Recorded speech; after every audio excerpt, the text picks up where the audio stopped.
Bien-aimés dans le Seigneur, bonjour, bonsoir. Tout dépend de l'heure où vous me suivez. J'ai entre mes mains une brochure très importante que c'est vraiment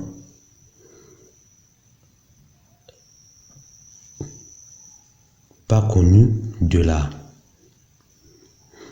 public. Bon. J'ai décidé de mettre ça dans cette chaîne, la chaîne Doctrine TV, pour vous les faire savoir. Ces paroles sortent directement du trône. C'est le Maître Jésus lui-même qui a donné à son serviteur, le professeur Zacharie Tanefumu. Le titre c'est Dieu parle à l'homme qui veut écouter. Dieu parle à l'homme qui veut écouter. Dieu parle, mais qui veut écouter, bien-aimé?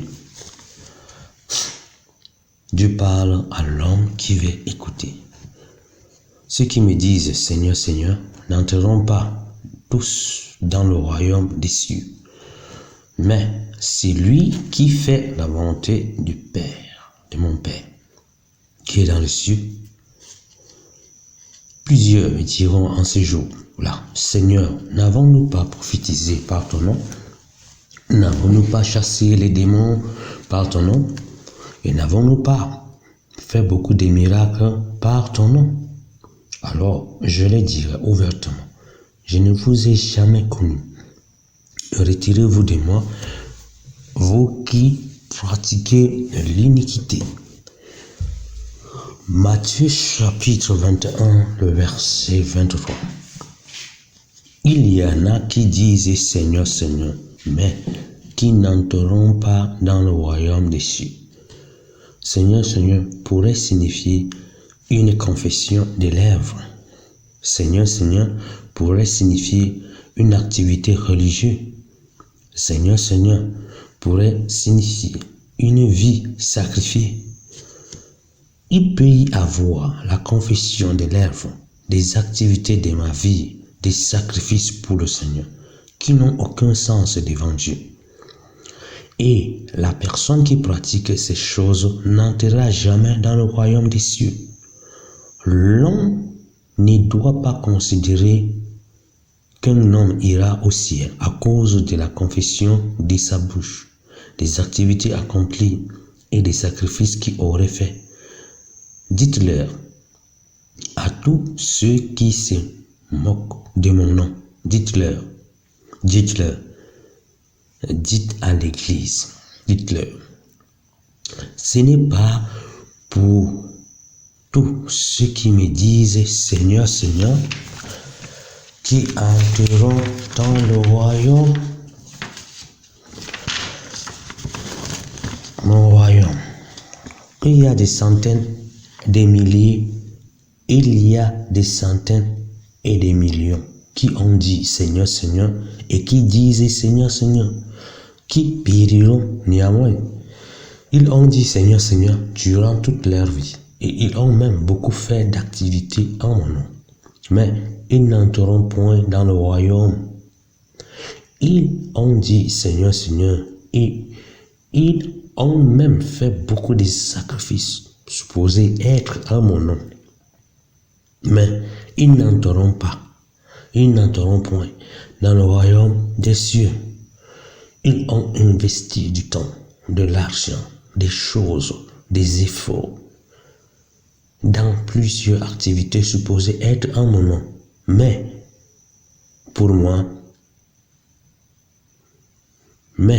ils n'entreront point dans le royaume.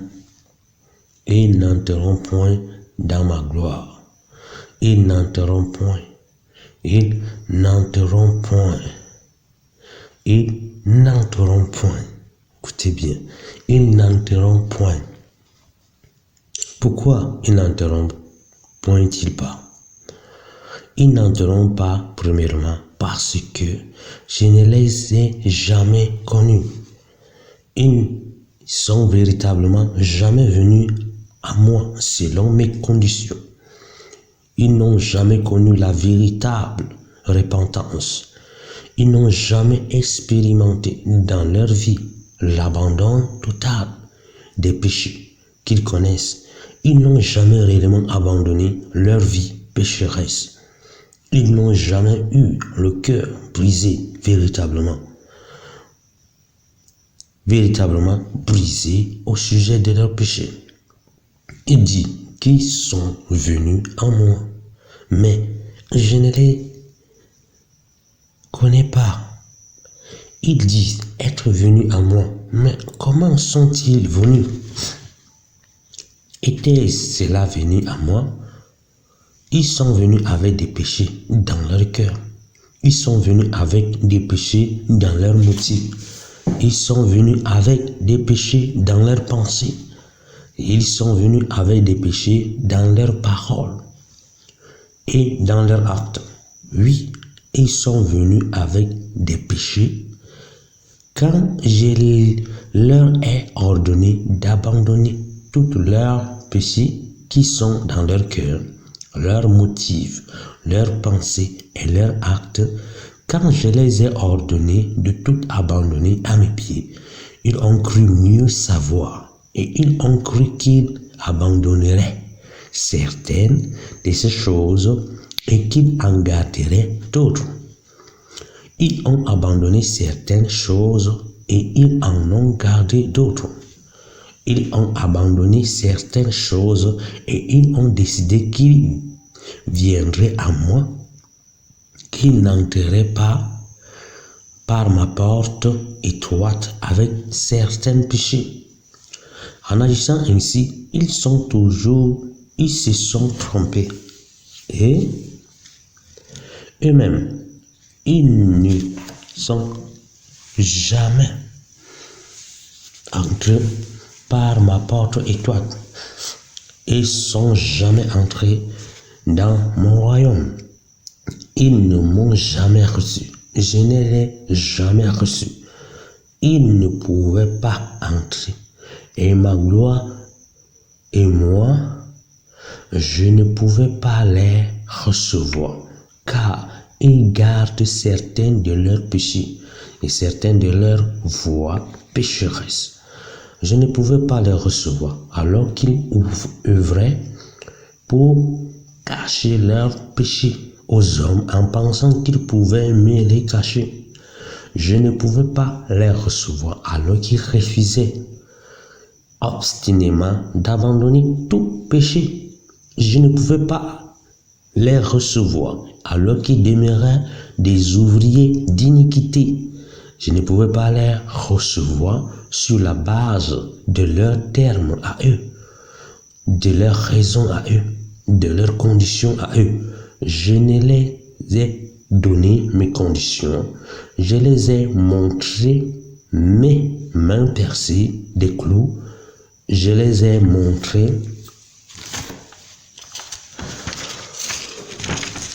la fontaine du Caramoisi.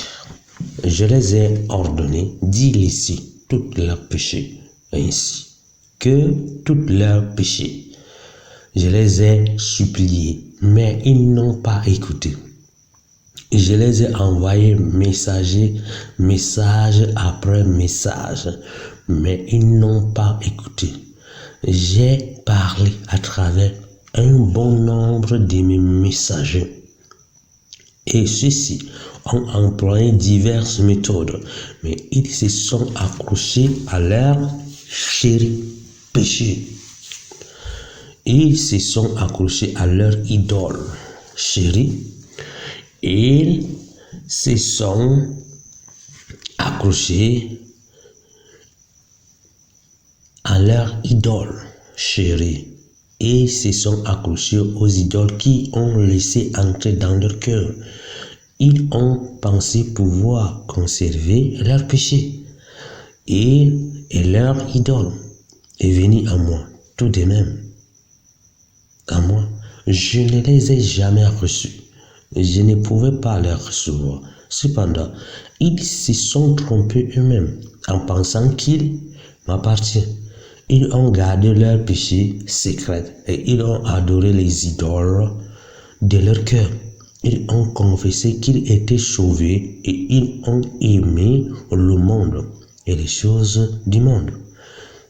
Ils ont langui, désir, œuvré, brûlé, et ils ont été consumés de passion pour ce qu'il est de ce monde. Cependant, ils se sont trompés.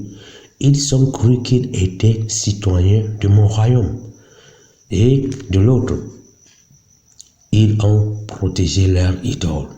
Ils les ont défendus. Ils ont justifié leur existence dans leur vie. Ils n'ont pas permis qu'on les touche. Ils n'ont pas voulu abandonner le péché dans sa totalité. Ils n'ont pas voulu déraciner le monde de leur cœur. Ils ne l'ont pas laissé la racine. Ils n'ont pas voulu déraciner de leur cœur l'amour du monde et l'amour des choses qui sont dans le monde. Ils ont obstinément refusé que je les fasse. Je suis intervenu en leur faveur afin d'abattre leurs idoles, mais ils ont élevé des murs de protection contre moi et contre mes serviteurs. Ils ont élevé des murs de protestation contre moi et mes serviteurs. Je les ai donné ma parole et ils l'ont entendu, mais ils n'y ont pas obéi. Ils ont devenu juges de ma parole et ils ont décidé qu'ils jugeraient et détermineraient ce à quoi ils obéiront et ce à quoi ils désobéiront. Ils ont rationalisé ce à quoi ils ont décidé d'obéir et ils ont calmé leur conscience. Ils ont choisi de se tromper eux-mêmes et je les ai livrés à la tromperie. Puisque je les ai permis d'être ce qu'ils veulent être, ils ont déclaré qu'ils étaient sauvés, mais ils ont demeuré dans le péché. Et depuis encore, de plus en plus, dans le péché volontaire. Je les ai laissés rationaliser leur péché. Ils ont par conséquent endurci leur cœur contre moi et contre les voix qui se sont élevées pour parler et écrire en mon nom. Ils ont tué leur conscience. Ils sont devenus hypocrites. La vérité est devenue inexistante. Ils ont parlé de moi comme s'ils me connaissaient et comme s'ils marchaient avec moi. Ils ont parlé de moi bien qu'étant séparés de moi. Ils ont parlé de moi bien que n'ayant jamais été unis à moi. Je les ai permis de se tromper jusqu'au point où ils le voulaient. Je les ai laissés avoir les désirs de leur cœur, la tromperie, le faux, la prétention, l'hypocrisie et le mensonge. Ils ont parlé du salut alors qu'ils étaient dans le lien du péché, du monde et du diable. Ils ont chanté et parlé du fait d'avoir été libérés alors qu'ils étaient liés par l'envie, la cupidité, la convoitise et les choses semblables. Dans les ténèbres de leur cœur, ils ont entendu des motifs que je hais. Ils ne l'en sont pas débarrassés, ils les ont plutôt justifiés. Ils ont eu des pensées contraires à ma sainteté, à ma justice, à ma gloire. Cependant, ils ont ravagé sur ces pensées et ils ne l'ont ni haï ni abandonné. Ils ont dit des paroles d'iniquité, de méchanceté, mais ils ne se sont jamais arrêtés pour y réfléchir et s'en repentir. Ils ont posé des actions vivantes visant à satisfaire leur idole, particulièrement l'idole du moi. Ils ont adoré et servi leur moi. Ils ont tout simplement fait en mon nom Ils ont utilisé mon nom pour atteindre leur but égoïste. Ils ont poursuivi leur propre but et les ont colorés de mon nom. Mais ils ne m'ont jamais accordé une seule pensée au but que j'ai établi pour eux. Je ne les ai jamais envoyés. Néanmoins, ils s'en sont allés. Ils ont vécu séparés de moi. En vérité, ils ne m'ont jamais connu.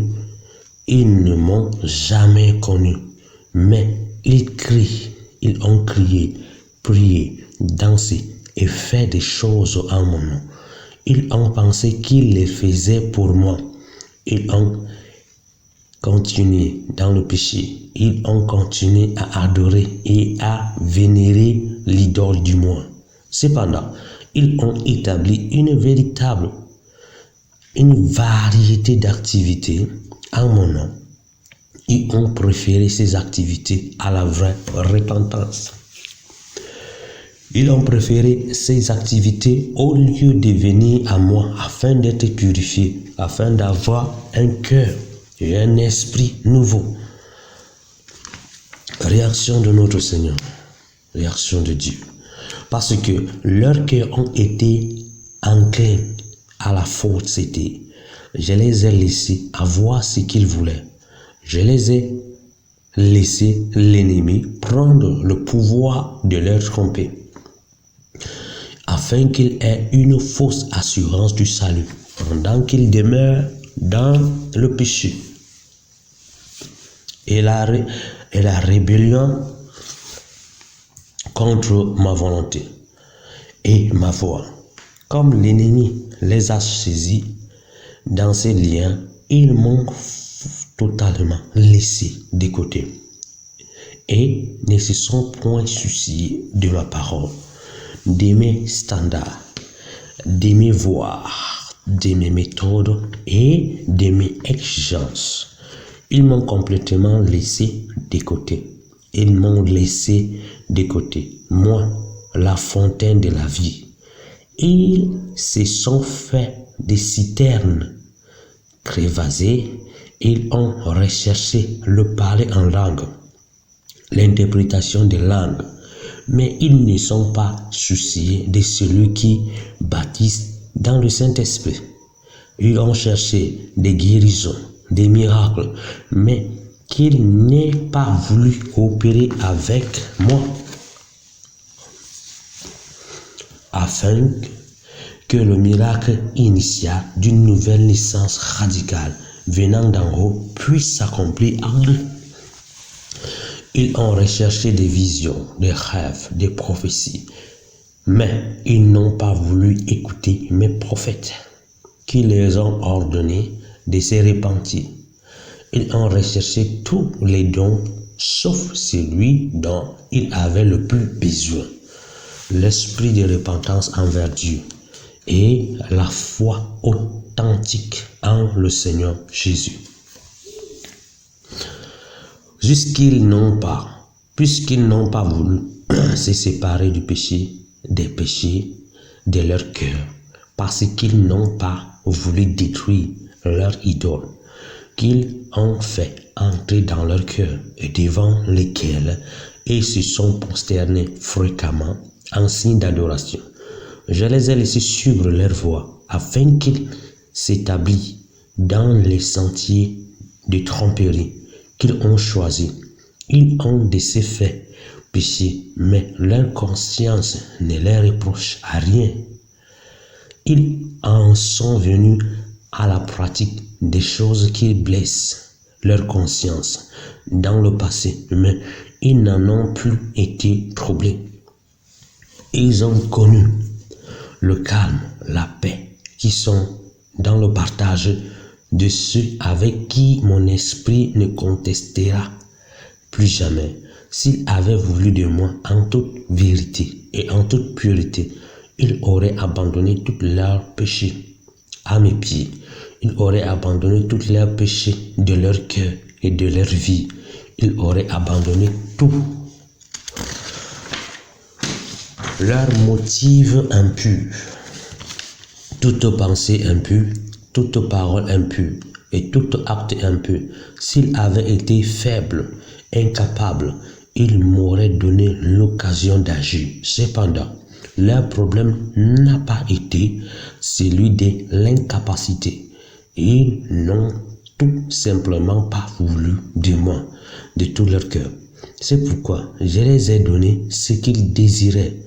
C'est pour cela que je les ai donné ce qu'ils veulent et que je continuerai à leur donner ce qu'ils veulent. Les caractères de ceux qui sont authentiques. La volonté de mon Père.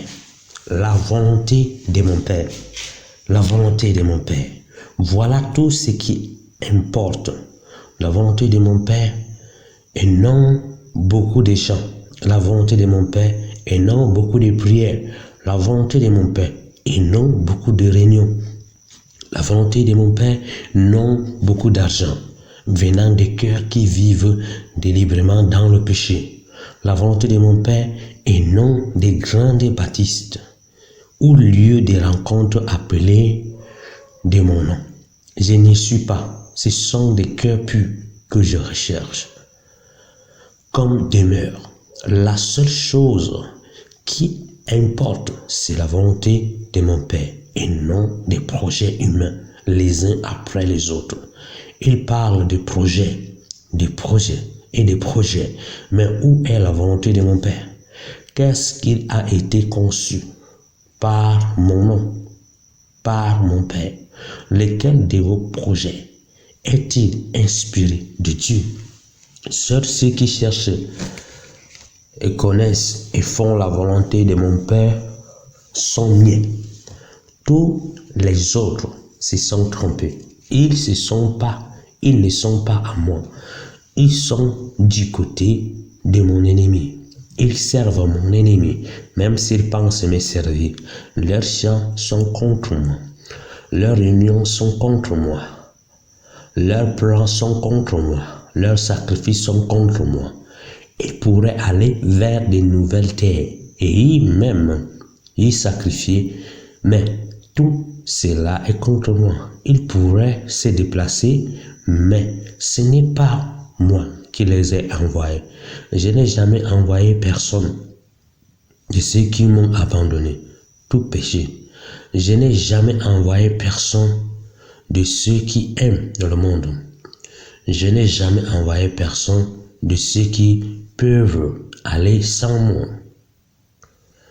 Je n'ai jamais envoyé personne de ceux qui, par hypocrisie et par la tromperie, produisent des gens plus dignes de l'enfer qu'ils ne l'étaient avant. Voici la volonté de mon Père. Pour ceux qui intéressent encore, c'est simple et c'est clair. La séparation d'avec tout péché dans leur motif. La séparation d'avec tout péché en pensée. La séparation d'avec tout péché en parole. La séparation d'avec tout péché en acte. La volonté de mon Père, oui. Sa volonté, c'est de se séparer de la convoitise des yeux. Se séparer de la convoitise de la chair. Se séparer de l'orgueil de la vie. La volonté de mon Père, c'est ce qu'il vienne à moi. Rien qu'à moi. Ainsi, ils recevront mon salut dans toute sa plénitude, ainsi que mon esprit et ma vie. Voici la volonté de mon Père, qu'il cherche, qu'il me trouve, qu'il me connaisse et qu'il jouit de moi. La volonté de mon Père, c'est qu'il trouve en moi tout ce dont ils ont besoin et qu'ils ne regardent nulle part ailleurs. La volonté de mon Père, c'est qu'ils trouvent toute leur satisfaction en moi et qu'ils trouvent en moi leur portion suffisante pour maintenir pour toujours. Voici la volonté de mon Père, qu'il cherche sa volonté en toutes choses, grand ou petit, qu'ils n'agissent jamais sans avoir l'assurance qu'ils sont en train d'agir dans le centre même de sa volonté. Voici la volonté de mon Père, qu'il se consacre à sa volonté et rien qu'à sa volonté. Et qu'après avoir cherché et trouvé cette volonté, jour après jour et heure après heure, il le fasse à n'importe quel prix. Voici la volonté du Père. Que leur joie soit le Père. Et la volonté du Père, voici la volonté du Père. Que ceux qui sont à lui avancent toujours dans sa volonté avec un réel sens d'urgence. Mon Père est sur le point de mettre fin à ce siècle. Ce sera bientôt la fin de toutes choses. Je viens bientôt. Cherchez les miens du milieu du monde. Je viens bientôt, très bientôt. Je suis même déjà à la porte. L'heure est déjà très avancée. Il s'est fait tard et plusieurs, oui, des multitudes seront pris au dépourvu. Je viens pour mon épouse. Elle est sans tache, elle est sans ride, elle est sans reproche. Je viens, je la prendrai et ensemble nous nous assirons sur le trône et nous rirons. Que celui qui est capable de discerner ma volonté, que celui qui a des oreilles pour entendre, entende. Que celui qui veut obéir, obéisse. Que celui qui veut être à moi, soit à moi. Le professeur Zacharie Tanefoum.